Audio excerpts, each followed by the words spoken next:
बहुत समय पहले एक छोटा सा गांव था, छयापुर। इस गांव में रहता था एक गरीब लेकिन मेहनती किसान जिसका नाम था भीमू। उसके पास बस आधा एकड़ जमीन, 2 बूढ़े बैल और एक झोपड़ी थी। वह दिन भर खेतों में मजदूरी करता, पर घर लौटते समय उसके हाथ में बस कुछ रोटियां ही होती। एक दिन भीमू जंगल में लकड़ी काटने गया। उस दिन सूरज बादलों में छिपा हुआ था और जंगल में अजीब सी शांति थी। लकड़ी इकट्ठी करते करते वह थोड़ा थक गया और एक पेड़ के नीचे बैठ गया। तभी उसने ध्यान दिया कि उसकी छाया अचानक चमकने लगी है, मानो किसी जादू से भरी हो।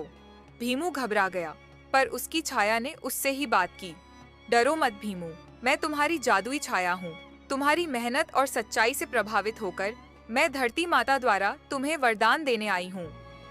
भीमू अवाक, उसने कांपते हुए पूछा, वरदान मेरे लिए?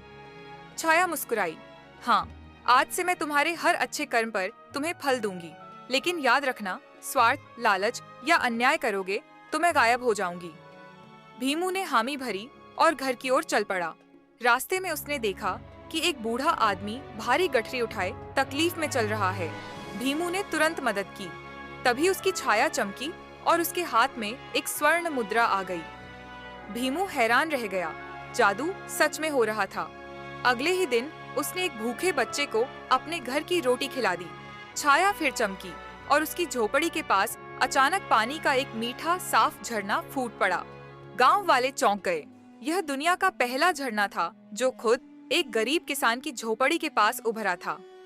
भीमू अब धीरे धीरे गांव का सबसे सम्मानित व्यक्ति बन गया, लेकिन वह कभी लालची नहीं हुआ। उसके मन में एक ही इच्छा थी, गांव खुशहाल हो जाए। एक दिन गांव में भयानक अकाल पड़ा। खेत सूख गए, जानवर बीमार होने लगे और लोग भोजन के लिए तरसने लगे। गांव के सरपंच ने भीमू से कहा, तुम्हारे पास जादू है, कुछ करो। भीमू ने अपनी जादुई छाया की ओर देखा। क्या मैं अपने गांव को बचा सकता हूँ? छाया फिर बोली, हाँ, लेकिन इसके लिए तुम्हें अपना सबसे बड़ा त्याग करना होगा।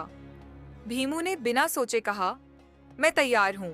जैसे ही उसने यह कहा, उसकी छाया तेज प्रकाश में बदलकर जमीन से उठी।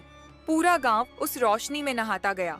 देखते ही देखते खेतों में हरी भरी फसल उग आई, तालाब भर गए और बीमार जानवर स्वस्थ हो गए।